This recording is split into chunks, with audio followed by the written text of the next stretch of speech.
Hello, and welcome to the Fighting Moose Podcast. I'm your host and narrator, Jason Hendrickson. This is a podcast where I retell stories, some fictional and some historical, that can be enjoyed by people of all ages.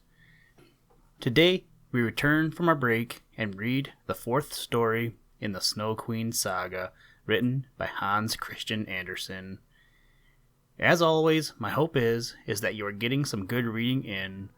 I was just looking at my reading list, which you can view on the homepage of the website, and after the first 3 months of 2020, I have already read 14 books. Now, some would be considered kids' books, but to me, reading is reading, and I like to read a lot of different genres.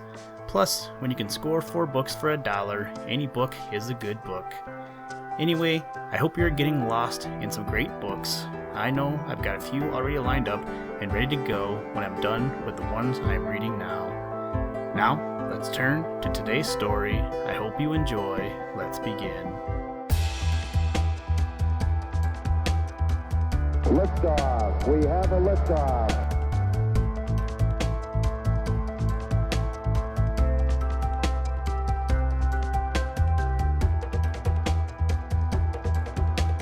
We choose to go to the moon in this decade and do the other things, not because they are easy, but because they are hard.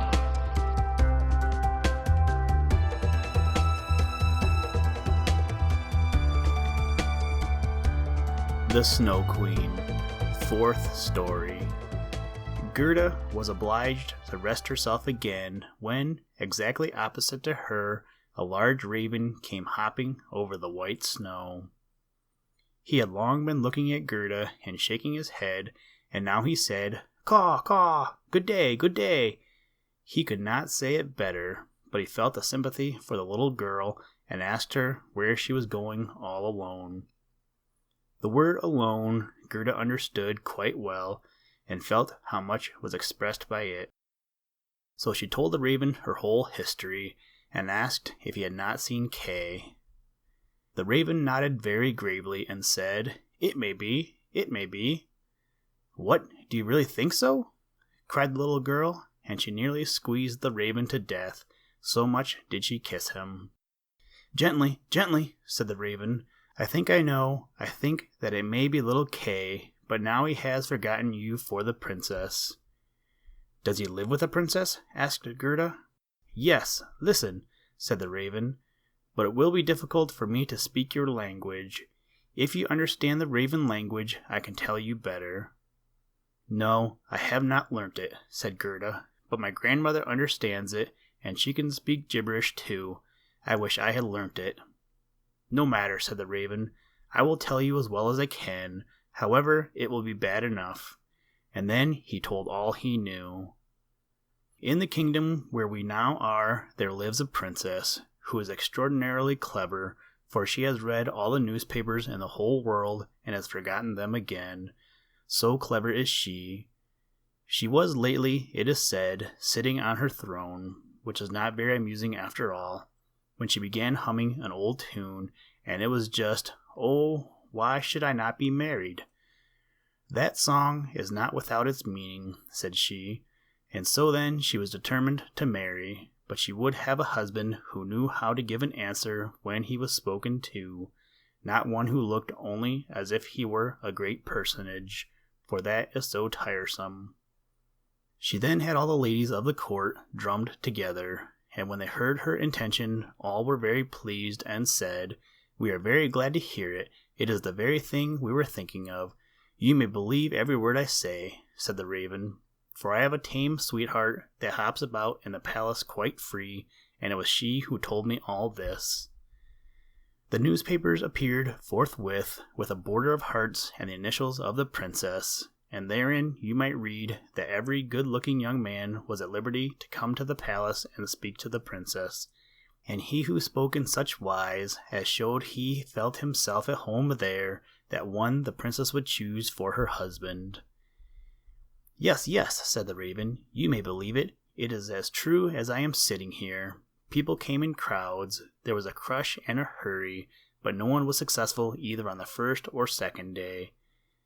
They could all talk well enough when they were out in the street, but as soon as they came inside the palace gates and saw the guard richly dressed in silver, and the lackeys in gold on the staircase, and the large illuminated saloons, then they were abashed, and when they stood before the throne on which the princess was sitting, all they could do was to repeat the last word they had uttered, and to hear it again did not interest her very much.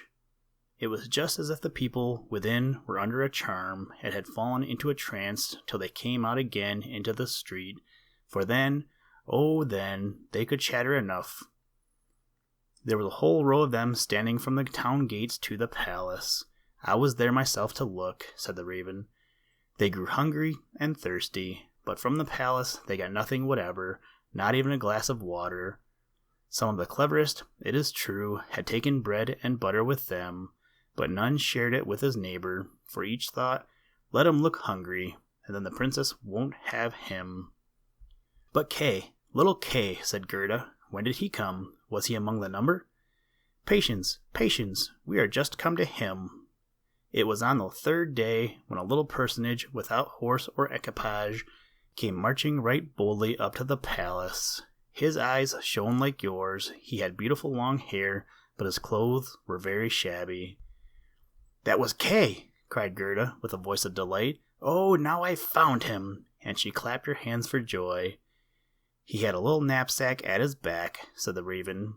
No, that was certainly his sledge, said Gerda, for when he went away he took his sledge with him. That may be, said the Raven. I did not examine him so minutely, but I know from my tame sweetheart that when he came into the courtyard of the palace and saw the bodyguard in silver, the lackeys on the staircase, he was not the least abashed. He nodded and said to them, It must be very tiresome to stand on the stairs. For my part, I shall go in. The saloons were gleaming with lustres. Privy councillors and excellencies were walking about barefooted and wore gold keys. It was enough to make anyone feel uncomfortable. His boots creaked too, so loudly, but still he was not at all afraid. That's Kay for certain, said Gerda. I know he had on new boots. I have heard them creaking in Grandmamma's room. Yes, they creaked, said the Raven, and on he went boldly up to the princess, who was sitting on a pearl as large as a spinning wheel. All the ladies of the court, with their attendants and attendants, and all the cavaliers, with their gentlemen and gentlemen's gentlemen, stood round, and the nearer they stood to the door, the prouder they looked. It was hardly possible to look at the gentleman's gentleman, so very haughtily did he stand in the doorway. It must have been terrible, said little Gerda, and did Kay get the princess? Were I not a raven, I should have taken the princess myself, although I am promised. It is said he spoke as well as I speak when I talk raven language. This I learned from my tame sweetheart. He was bold and nicely behaved. He had not come to woo the princess, but only to hear her wisdom. She pleased him, and he pleased her. Yes, for certain that was Kay, said Gerda. He was so clever, he could reckon fractions in his head. Oh, won't you take me to the palace? That is very easily said, answered the Raven, but how are we to manage it? I'll speak to my tame sweetheart about it. She must advise us, for so much I must tell you. Such a little girl as you are will never get permission to enter. Oh, yes I shall, said Gerda. When Kay hears that I am here, he will come out directly to fetch me.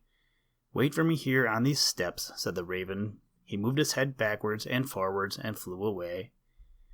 The evening was closing in when the Raven returned. Caw, caw, said he. She sends you her compliments, and here is a roll for you. She took it out of the kitchen, where there is bread enough. You are hungry, no doubt. It is not possible for you to enter the palace, for you are barefooted. The guards in silver and the lackeys in gold would not allow it. But do not cry, you shall come in still. My sweetheart knows a little back stair that leads to the bedchamber, and she knows where she can get the key of it. And they went into the garden in the large avenue, where one leaf was falling after the other. And when the lights in the palace had all gradually disappeared, the Raven led little Gerda to the back door, which stood half open. Oh, how Gerda's heart beat with anxiety and longing. It was just as if she had been about to do something wrong, and yet she only wanted to know if little Kay was there. Yes, he must be there. She called to mind his intelligent eyes and his long hair, so vividly she could quite see him as he used to laugh when they were sitting under the roses at home. He will no doubt be glad to see you, to hear what a long way you have come for his sake, to know how unhappy all at home were when he did not come back. Oh, what a fright and joy it was! They were now on the stairs. A single lamp was burning there, and on the floor stood the tame raven, turning her head on every side and looking at Gerda, who bowed as her grandmother had taught her to do. "My intended has told me so much good of you, my dear young lady," said the tame raven.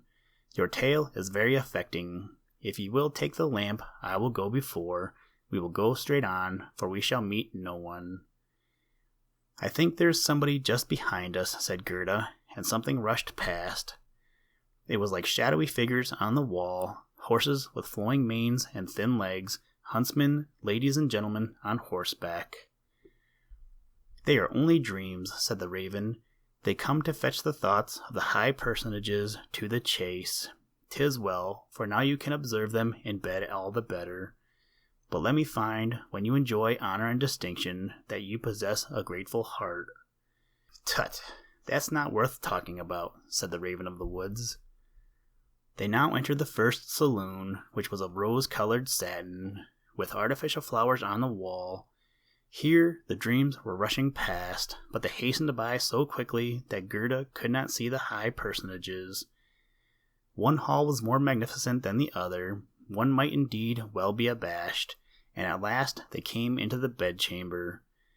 The ceiling of the room resembled a large palm tree with leaves of glass, of costly glass, and in the middle, from a thick golden stem, hung 2 beds, each of which resembled a lily.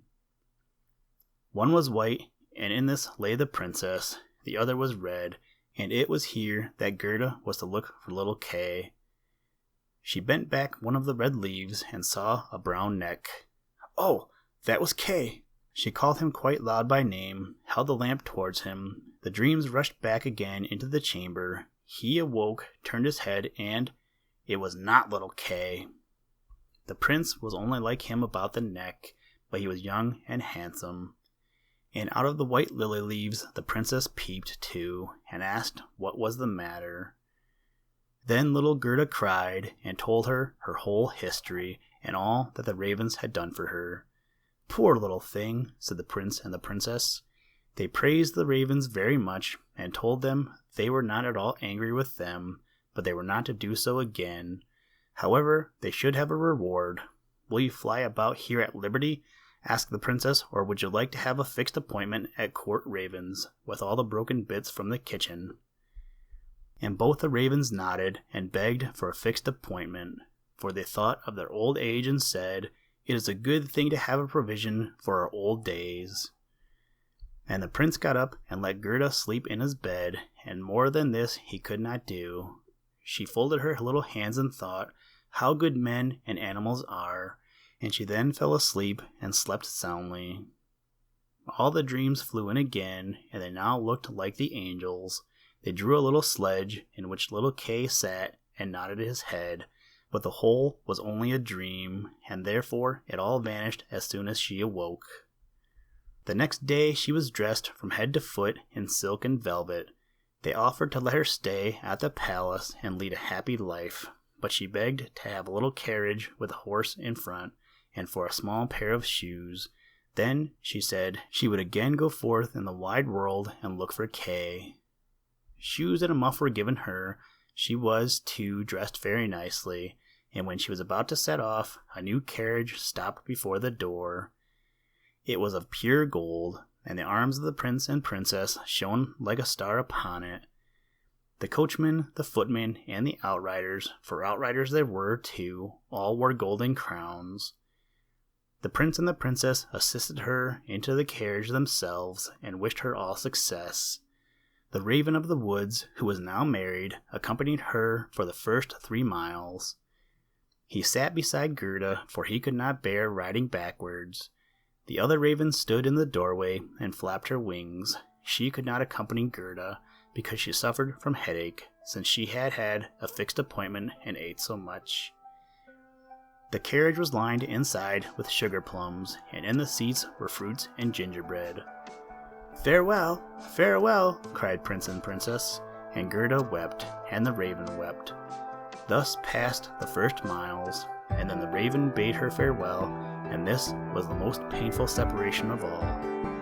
He flew into a tree and beat his black wings as long as he could see the carriage that shone from afar like a sunbeam.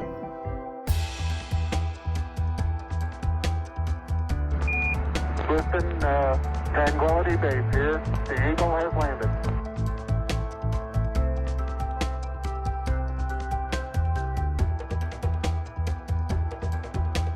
That's one small step for man,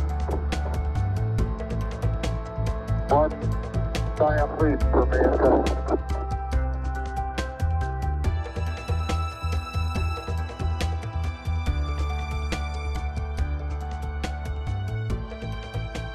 Thank you for listening to this episode of the Fighting Moose podcast. Please join us next time as we read another exciting story. Today's music was provided by the artist Analog by Nature, and the audio clips were provided from NASA. For more information to download and or listen to audio or materials from all our recordings, or to contact us, please visit www.thefightingmoose.com, or you can follow the links in the show notes. And as always, try and do a random act of kindness every day. Mission complete, Houston. After serving the world for over 30 years, the space shuttle's earned its place in history and it's come to a final stop.